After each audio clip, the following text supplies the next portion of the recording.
Well, welcome. You're seeing this at intermission of this evening's concert, and we're getting ready to hear the one and only Joe Alessi, who it's great to have you back in Austin with us, Joe. Thank you. Great to be back. Yeah, he's going to give the world premiere of Steven Bryant's Trombone Concerto, this has been quite the amazing week with rehearsals in Dallas first and then in Austin, and then Joe going back to play Mahler 6 with the New York Philharmonic and back to Austin, and he's been teaching and doing master classes, lessons, rehearsing with us, and working in this great collaboration of the evolution of this trombone concerto. So we're really excited for everyone to hear it. But let's just talk about it from your standpoint a little bit. We sort of know the story of how the piece was written and when the idea came about, but from the standpoint of the soloist, what are your thoughts when you first got the piece, etc., how it's evolved in your thinking? Well, you have to have, with any new piece, you have to just sort of close your eyes and just keep going, you know, because you get you sort of have an idea how the piece goes from MIDI and so forth, and looking at the score, but you don't really know, you know, and so in the case of John Mackey's Harvest, same thing. When I got that piece, I didn't, what is this? And just about even with Chris Rouse's concerto, same thing. What is this? And so you just keep doing it. You keep working on things, and of course, only a few days ago I heard the score. Right. So you hear it on MIDI, but you don't really get a real feeling about what's going on. So I think we're about to go into rehearsal again, and each time you play it, you just learn something more, and it takes time to really gather up the information that you need. Right. And so I'm lucky I get to perform it tonight and then Tuesday night in Dallas. So that's a great opportunity for me to interpret different sections and work on the pacing, of course. It's a physically demanding piece. Right. And so I think I'm very excited to do the piece. There's a lot of emotion in the piece, I think, and some of it's like a wild roller coaster ride a bit. It is. And there's some very sensitive moments as well, and you're all over the instrument. I mean, it uses, I have to add up all the octaves. Right. But, it's 5 octaves? Yes, it does. Yeah. From your low pedal, And the first time in history, I think, for a tenor trombone concerto that somebody wrote a double pedal E flat. Right. So, and it comes at a very sensitive moment. It does. So I think for trombone enthusiasts, it's very challenging. It has technical, it has range, it has beauty. It just has about everything you'd want. Right. I think it's a wonderful piece, and I know that you and Steven collaborated in the process. He came to New York, and you played some things for him, and you guys began to hash, out some of the things that would be nice to have happen in the piece. But yet now, when you see the piece, when you open the score, and the listeners will hear this right away, at the beginning of the piece, you get a sense that, okay, I see the overall tessitura is high, but it doesn't stay that way. So then you're right. It's all over the instrument by the time you've completed, down to the point where you play this low B flat at the end before your last gesture. Right. So it's all over the place. It is all over the place, and there's a lot of strange intervals that that part of it I think comes relatively easy for me, but it's you're jumping around. I remember Melinda Wagner's concerto. Right. It reminds me of that a little bit. Some intervals that you don't see often. Sure. So. Also, the listeners will hear there's a moment that first exposes itself in the second movement, where you are sustaining, playing, and then singing at the same time in multiphonics. Harmony. Yes, right. Creating some multiphonics, and this is not the first time that this has been used in the history of music. Obviously, trombonists have done this before, but in a place like that, it comes at a very crucial moment where there's really nothing below you. Yes, And then, I hope I'm in good voice tonight. well, I think it becomes a very effective thing. So it's not like a trick. You know, I think in the context of the piece, he put it in a spot where it's very effective. Right. And then now, last night I started glissing Yes. these multiphonics, and you mentioned to me, "Wow, I really like that." Yes. And he didn't write it that way. Right. But I said, well, let's just put it in. He's having me do glissandi in other places. Right. And so it just seemed natural to do that. That's been the great thing about having some time here over the last week to collaborate on things like that, because then there's been the opportunity for you, for us with orchestration to experiment. And my feeling is, well, I'm very excited too. I think the performance is going to be electrifying. Yes, and first of all, your ensemble's amazing. It's great to work with you again, and nice office also. Thank you. But anyway, but you got to hand it to Steve Bryant, because he's sitting there, and he's totally open to suggestions. Right. And that's not that way with everybody. Right. So I'm offering him suggestions. Hey, what about if we do this or that? And some things, of course, he's pretty adamant about. But there's been many things where we're still making a few little changes here and there. Right. But I think that's a good sign. I Right. think, Yeah. It's been a wonderful collaboration, I think, with him right absolutely. from the beginning. So, sort of separating ourselves from this a little bit, let's talk about just you. I mean, it's always great. You and I have had the pleasure, at least it's been a great pleasure for me, to work with you a number of times. Likewise. So it's always great to get together. But I've asked the question in other circumstances before, but just for our audience, just how did you get to be Joe Alessi? You're the principal trombone of the New York Philharmonic with the time we're recording this for 31 years. Something like that. I'll start my 32nd year. Yeah, which is amazing. Yeah. And so, well, how did you find yourself here doing this? Oh yeah.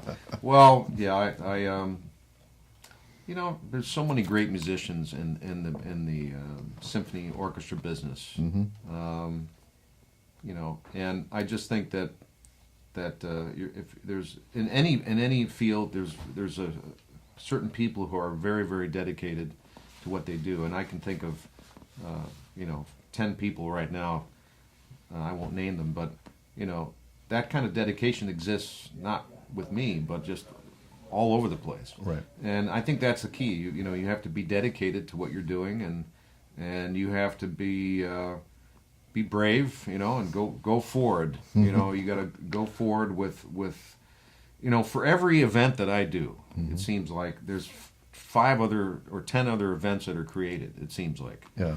So from going forward with the Steven Bryant piece, there's going to be 5 or 10 more performances of Sure. this piece. So and then somebody else is going to come up with an idea to write another piece, Right. which is wonderful. Right. Which is wonderful. So, it, of course, it brings on more things to do. Right. So, but just thinking back and for students and so forth, somebody asked me this question the other day, and you have to love what you do. Right. If you love what you do, you'll go far. And you always have to be curious, and so I think that's how I seem to survive. Sure. Is you welcome new projects, you take them on with lots of love and care and dedication, Right. and those are the words that you need as a young student to succeed, I think, as well. Right. When your work is what you would do if you were just playing, then that's where it doesn't feel like work. Then it's a great life when you can make it be like that. And it's work for everybody. But you've early in your life, I'm sure, just the hours of practice and repetition to be I know your father was your teacher for a while, and so. But then you went to Curtis, correct? And Right. then from there, immediately to the Philadelphia Orchestra. Right. Montreal Symphony. Yeah. I've been blessed. I mean, I've had amazing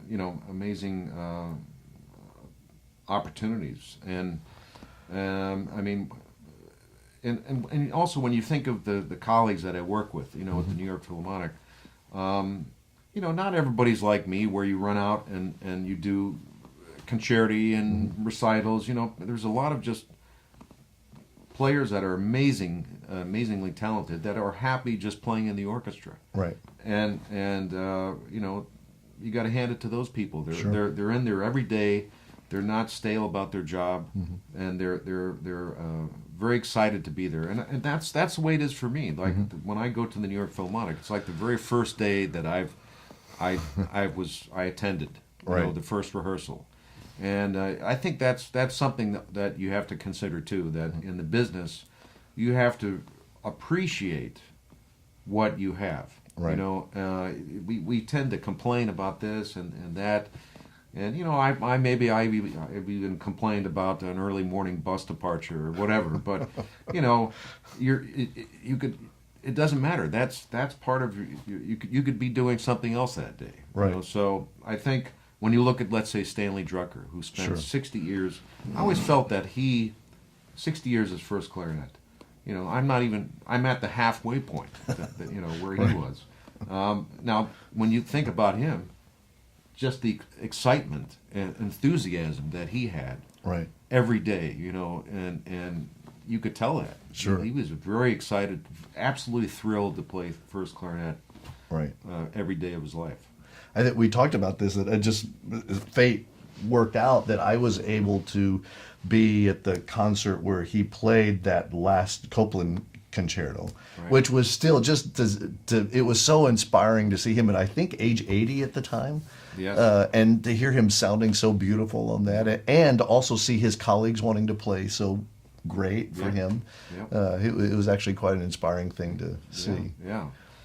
Yeah, so hopefully, I'll make it to my 60th year. And, there you go. I'll keep it going. From back in the brass section. So we talked a little bit about just all the things that you've been a part of. We had a chance to talk about all of them, the Mahler symphonies, the cycles that you've been a part of, and the number of Mahler 3 performances, of course, which is sort of an extraordinary role for you in that. And over the years, how many of those you've done, and all the various conductors and orchestras, in fact. Yeah. So what are your most memorable? Oh. Is it to put you on the spot? Yeah. Oh, that's tough. They're all different, Right. But yeah, there's been 8 cycles of different conductors over the years, all with the New York Philharmonic. No, that's not true. And one with Dallas Symphony, with our new music director, Jaap van Zweden. So, they're all at different times of my career. Sure. I think the early ones, the first one was with Sinopoli, and being that I was so excited to play it the first time, I think Sinopoli was trying to get me to do things, but I was just sort of, man, you're going to get this, So, and then some other ones where, I actually really enjoyed Jaap's version in Dallas. Right. That was very nice. And that was recorded, right, at the time? Yeah, I think the recording just came out, I believe. So, anyway, and then the Haitink we did also recently. So I think between those two, those are my favorite. Because you get smarter as you do it every year. Right. Physically, it gets a little tougher. Just because of 32 years ago, maybe it had a little bit more air, but you get smarter about dynamics and phrasing and so forth. So and then Zubin Mehta was I enjoyed that very much, and he's a very passionate Mahler conductor. But there's some other performances that I've done over the years that with Riccardo Muti came in and we did the Festa Romana. Yeah. And that was an amazing concert with just having him conduct that piece and, I'm sure. and the enthusiasm he brought. And then of course Bernstein. Getting back to Mahler, doing the Mahler with third with Bernstein probably was the highlight of my career. Right. Yeah. Yeah, I would imagine that would be. That was obviously the time as he was conductor laureate. Did you do that on tour with him, or was that in? No, that was the just system? one Right. series of concerts in Avery Fisher Hall. Well, now it's David Geffen Hall. Right. But yeah, I mean, so the first time that I worked with Bernstein, we did Mahler Seventh. Mm-hmm. So right away, I got to play for him. Right. In the very beginning of the piece with the famous tenor horn solo. Right. So, and I can't complain really. Right. There's nothing I can complain about with my career, and the most recent thing that I think I've done that's outside of the wind band world, Mm-hmm. which I totally want to thank you and all the other wind band directors I've worked with. They consider the trombone as a solo instrument, which is great, and so that's wonderful. But the National Brass Ensemble has been an absolute honor, Right. to be in this group. Right. Mike Sachs put this together, and so the record the CD just came out, Right. called Gabrielli. It's beautiful. Yeah, thanks. First of all, the Tim Higgins arrangements are Amazing. Oh, they're Yeah. extraordinary. Yeah. But the playing is so beautiful. Well, you know what was amazing about that is, first of all, the respect of the musicians towards each other was, I've never seen anything like that. You Right. know? And not so much talking, there wasn't a lot of posturing or anything. We just sat down and played, and everybody, I think the radar that took place Sure. was exceptional. Right. You don't usually get that, throughout your career. Right. It's something that was absolutely unique. Right. That happened. Well, and I understand there's going to be maybe the opportunity to do more of that in the Yes. future. So Yeah, that's absolutely. great. Yeah. We hope to take it to New York and Sure. to some other big cities. Right. So. Well, once again, it's a pleasure to have you here. Always. Well, thank you, and working with you, you're amazing. I don't know what to say. You're absolutely amazing, and how you work with your group, and so thank you. Well, thank you, but you're the man. So You're the man. there we go. Thanks very much, Okay, Joe. thanks. You Thanks. bet.